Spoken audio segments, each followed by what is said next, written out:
आणि पुढची मोठी बातमी आहे राज्यामध्ये सुरू असलेल्या अवकाळीची आणि गारपिटीची। राज्यामध्ये गेल्या काही दिवसांपासून अवकाळी आणि गारपिटीने अक्षरशः थैमान घातल्याचं दिसतंय आणि याच अवकाळी पावसाने जोरदार गारपिटीने अनेक जिल्ह्यांमधल्या शेतीचं अतोनात नुकसान केलंय।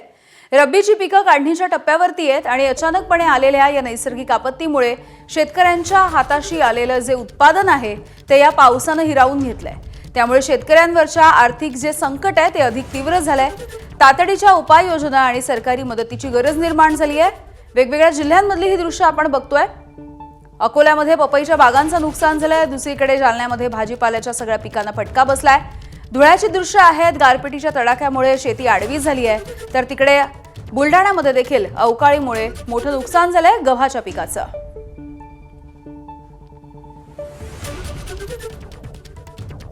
मुख्यत्वे मराठवाड्याला या अवकाळी आणि गारपिटीने तडाखा दिलेला बघायला मिळतोय। धाराशिव सारख्या जिल्ह्यामध्ये देखील मोठं नुकसान झालेलं बघायला मिळतं आहे। बघूयात, हिंगोली आणि नांदेडमध्ये वीज पडून 2 जणांचा मृत्यू झालाय, तर मराठवाड्यामधील 533 गावं बाधित झालेली आहेत। 1,15,073 हेक्टर पिकांचं नुकसान झालंय। 41 छोटी मोठी जनावरं देखील दगावली। त्यामुळे लवकरात लवकर पंचनामे व्हावेत आणि मदत दिली जावी अशी मागणी होती आहे। बीड जिल्ह्यामध्ये देखील गेल्या 2 दिवसांमध्ये झालेल्या अवकाळी पावसाने गारपिटीने शेतकऱ्यांचं कंबरडं मोडलं आणि या नुकसानीचे तातडीने पंचनामे करा, शेतकऱ्यांना तातडीने मदत मिळवून द्या असे निर्देश मंत्री पंकजा मुंडे यांनी जिल्हा प्रशासनाला दिले। जिल्ह्यामधील केज, आष्टी, वडवणी या तालुक्यामध्ये झालेल्या पावसाची मंत्री पंकजा मुंडेंनी माहिती घेतली। फळबागांच्या सोबतच पिकांचं देखील मोठं नुकसान झालंय। शेतकऱ्यांवरती आलेलं संकट बघता या सगळ्याचे तातडीने पंचनामे करण्याचं मुंडेंनी म्हटलंय।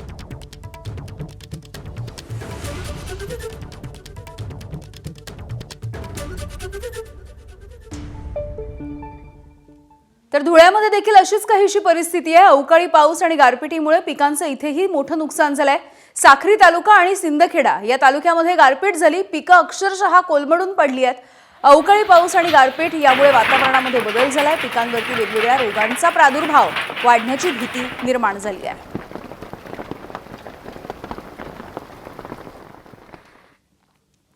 अहिल्यानगरच्या पारनेर तालुक्यामधल्या ढवळपुरीमध्ये वादळी वाऱ्यासह जोरदार गारपीट झाली। हवामान विभागाने मेघगर्जनेसह वादळी पावसाचा अंदाज वर्तवला। यानुसार काही भागामध्ये हलका तर काही भागामध्ये वादळी पाऊस झालाय। या पावसामुळे कांदा, काढणीला आलेला गहू, हरभरा, भुईमूग यासारख्या अनेक पिकांचं नुकसान झालं।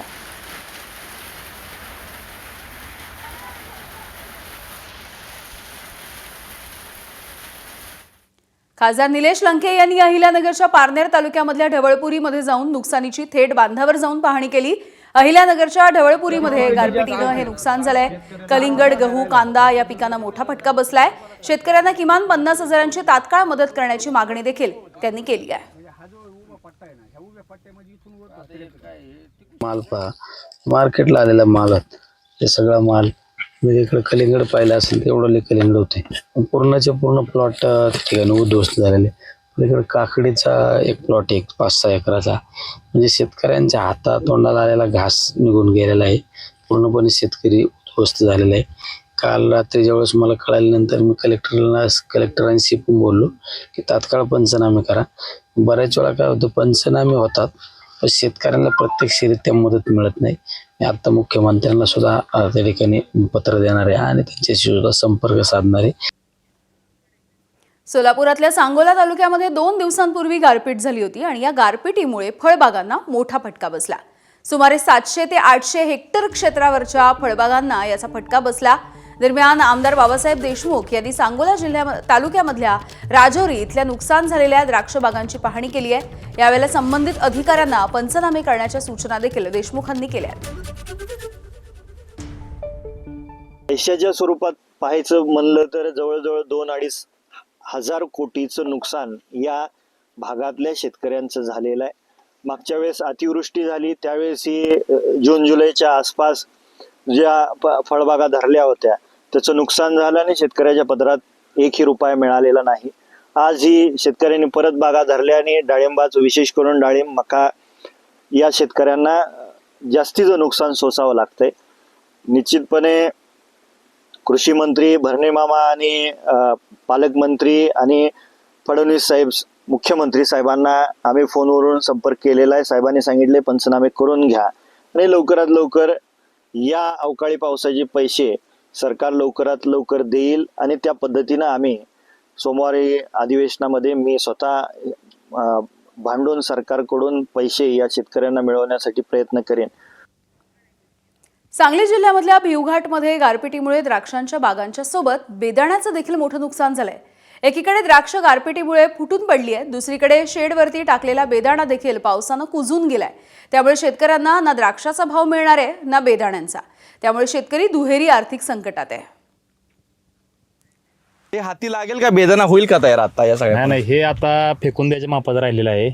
हे आता बेदाना होणार नाही, एकदम बुरशी आलेली आहे ह्याच्यावर. आणि कसं आहे, पावसामुळे नुकसान झालेलं आहे भरपूर याचं.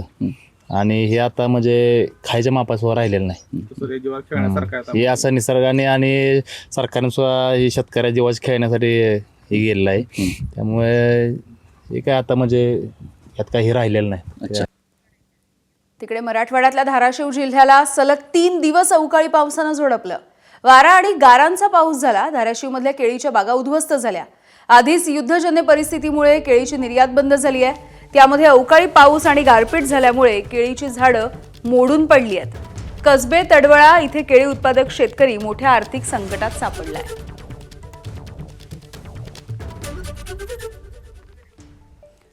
नाशिक जिल्ह्यामधल्या मालेगाव शहरासह ग्रामीण भागामध्ये देखील अवकाळी पावसानं थैमान घातलं. मुसळधार पाऊस झाला. गहू, कांदा आणि इतर पिकांना फटका बसला. जनावरांसाठी साठवलेला चारा देखील नुकसानग्रस्त झालाय. पावसामुळे झालेल्या नुकसानीचे तात्काळ पंचनामे करून नुकसान भरपाईची मागणी होतीये. एबीपी माझा, उघडा डोळे बघा नीट.